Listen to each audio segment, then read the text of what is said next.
Aquallis had strict laws that went back hundreds of years. The sea was not to be shared with humans. Mermaids who broke that rule paid a price. Queen Thalera sat with her daughter, Mirael, and explained it clearly, as every queen had done before her. There's something you must know. If a mermaid loves a human, the sea begins to erase her. Erase her how? You'll forget your name. You'll forget the reef. You'll forget your own voice. It doesn't happen fast, but it happens. And what if the human is kind? It doesn't matter. The sea doesn't make exceptions. The shell you wear will keep track. When it pulses, it means you're forgetting something. Has this happened before? Yes, and none of them came back. Behind the throne, Lady Corvina kept her voice low, but her words carried weight. She had served 2 queens before Thalera, and she remembered every mistake. She swims near the reef's edge too often, and she asks about humans more than she should. She's young. Curiosity isn't a crime. Not yet, but if she crosses that reef, the curse becomes real. You know that. She hasn't broken any rule. She will, and when she does, you'll have to choose between your daughter and the law. Mirael swam past the reef border for the first time. She saw a human boy in the water, not breathing, arms weak. She pulled him up without thinking. Where am I? Near the rocks. You're safe now. You saved me. You were going to die. Are you real? No one is supposed to see me. I won't tell anyone. You need to go now before others come. I can't move yet. Then crawl and forget this happened.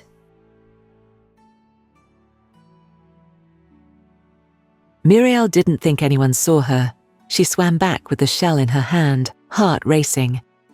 But her mother was already there, waiting. You crossed the reef.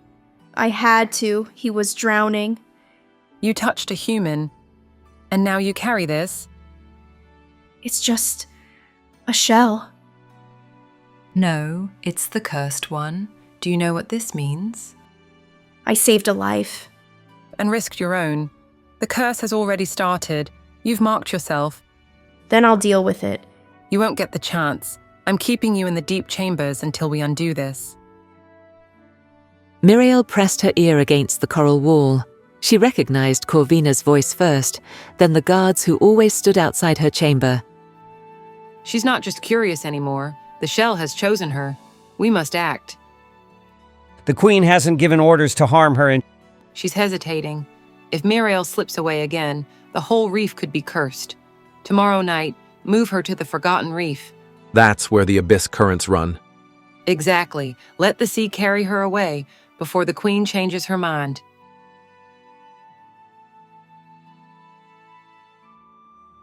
Mirael didn't sleep. At first light, she begged the only one she still trusted. Valen, please. They're going to send me to the Abyss Reef. I've heard the rumors. I need to leave. I need to reach the surface. If they find out I helped, Then don't let them find out. Please. He led her through a narrow path in the kelp wall.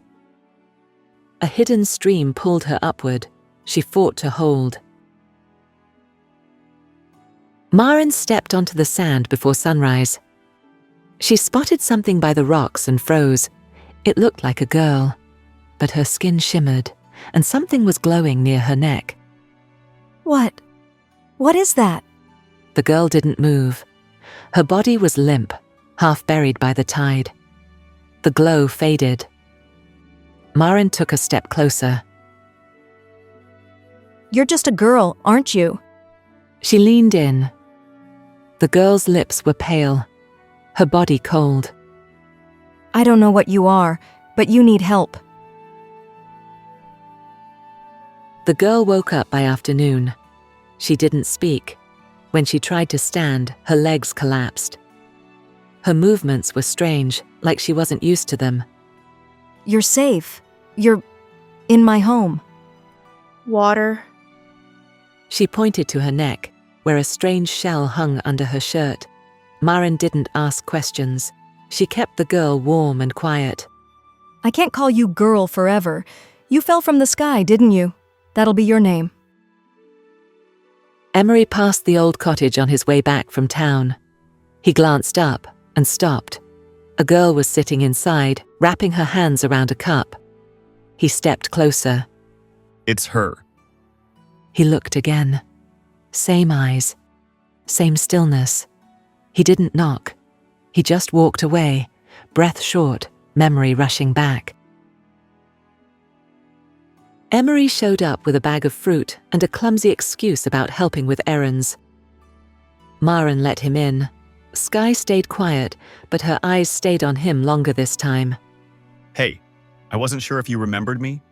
Or, I guess, maybe you don't. But I do. You were in the water. You saved me. I don't know you. That's okay. I mean, maybe you're still tired or something. You looked different in the ocean, but it's your eyes. I know your eyes. She didn't answer, but she didn't look away either. Sky stared at the water through the window. She tried to hum a tune that used to feel like breathing, but it faded halfway through. When she tried to think of her sister's name, it slipped through her like sand.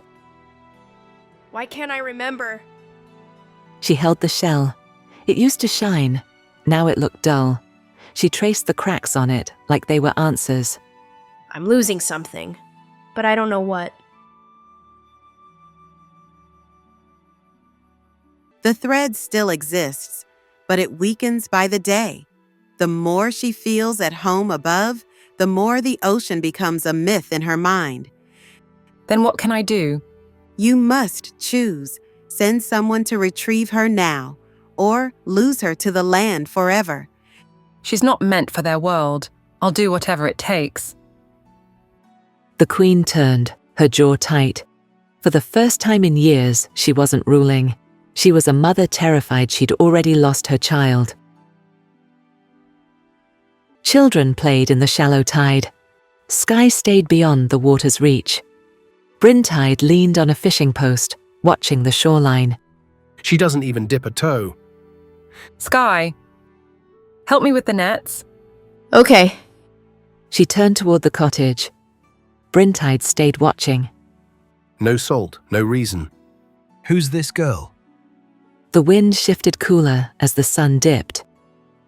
Emery sat beside Sky near the porch. Some folks say Windmere's boring. I kind of like that. It's quieter than where I came from. Where was that? A place with no sky. No sky? No stars. No sun. Just water. You don't have to tell me more. I don't think I could. Even if I wanted to. They sat without speaking. The ocean murmured in the distance. The hall behind the throne was dim. Only trusted voices echoed there. Coral guards stood at the edge as Corvina addressed them. She crossed the reef. She touched the surface. The curse marked her. Has the queen confirmed this? The queen hesitates. I do not. If Mirael remains above, the reef is in danger. You would send hunters after the princess? I send them after a threat. The guards said nothing, but orders once spoken moved like current.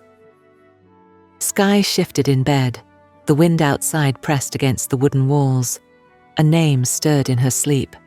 Mirael. I know you, don't I? You said you'd come back. Your name. It's gone. She turned again. The name stayed. The face didn't. By the cliffs, Sky sat with a short stick and a row of driftwood beside her. Each piece had lines etched into the surface. If I write it, maybe it won't leave. Something with an N. Someone. The wood held scratches and half words. None of them helped her remember the face. Near the porch, Emery noticed a piece of driftwood leaning against the step. Lines and faded letters ran across it. Sky, did you make that? I was trying to remember something. From before you got here? I don't know if it's real, but it feels like it was. What are you afraid of forgetting? All of it. The chamber was quiet. No guards, no light from the reef line.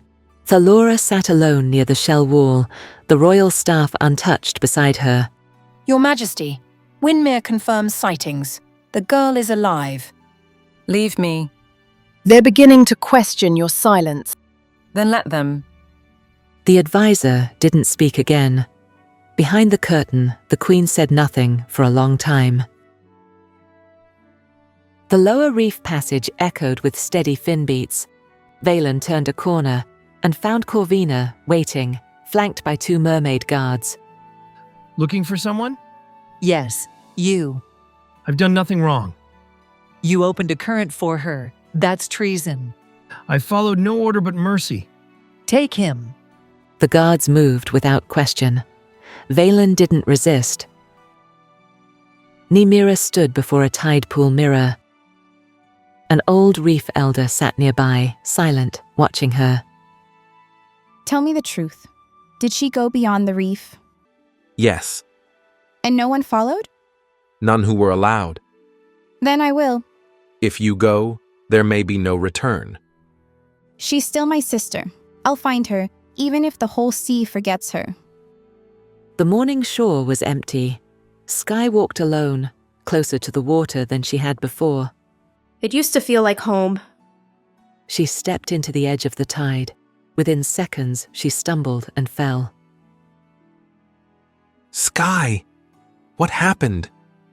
It hurts. The water... Don't move! He pulled her back from the tide. The sea washed in once more, but she didn't go near it again. They sat inside, the door shut. Emery hadn't spoken since they returned. Sky stared at the floor. What was that? The ocean. It hurt you. I don't know how to explain it. Try. I wasn't born here. Then where? Someplace deep. Someplace I'm not supposed to return to. Sky, you saved me in the water. Now you can't even touch it. Who are you? I'm still trying to remember. The sun hit the cottage side. Sky bent down to lift a basket. Her sleeve slipped. What in the tide?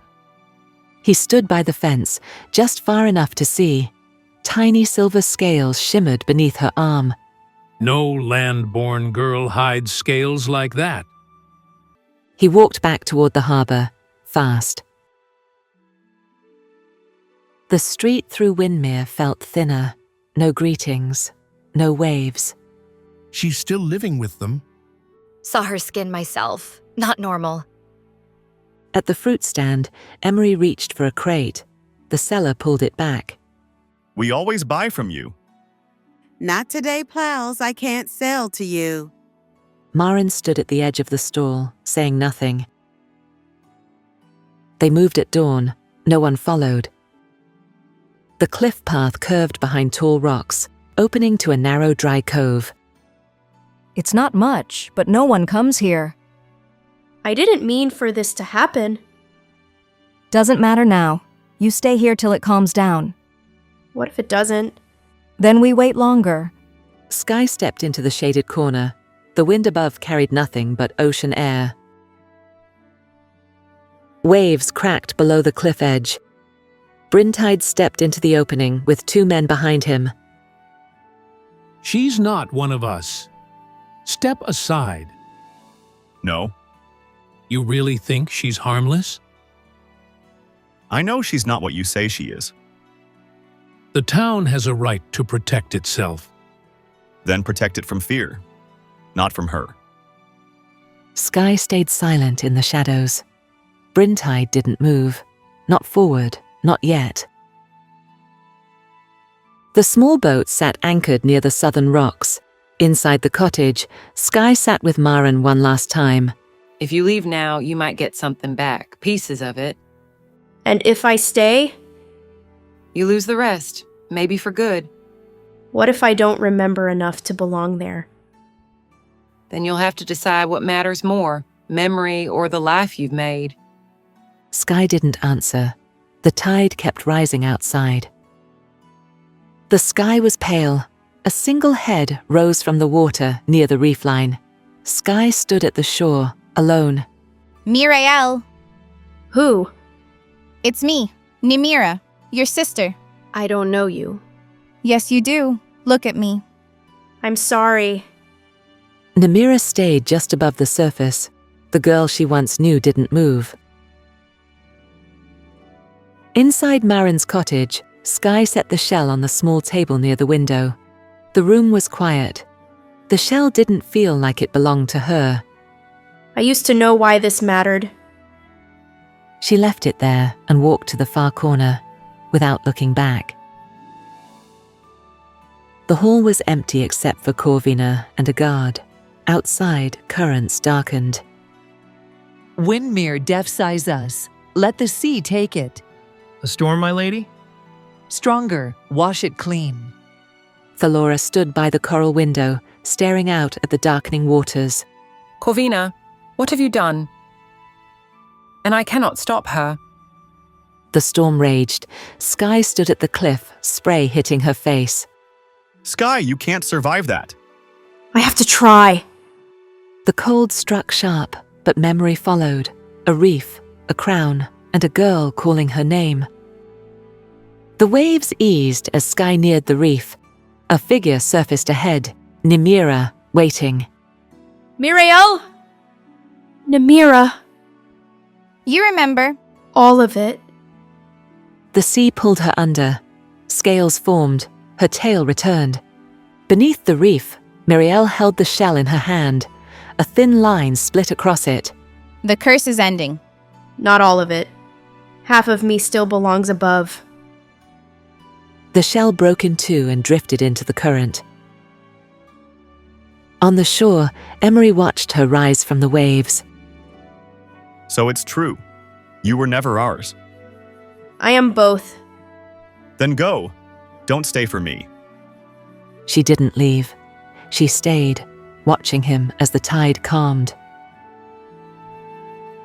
The coral gates of Aquallis opened. Mirael swam forward with Nimira beside her.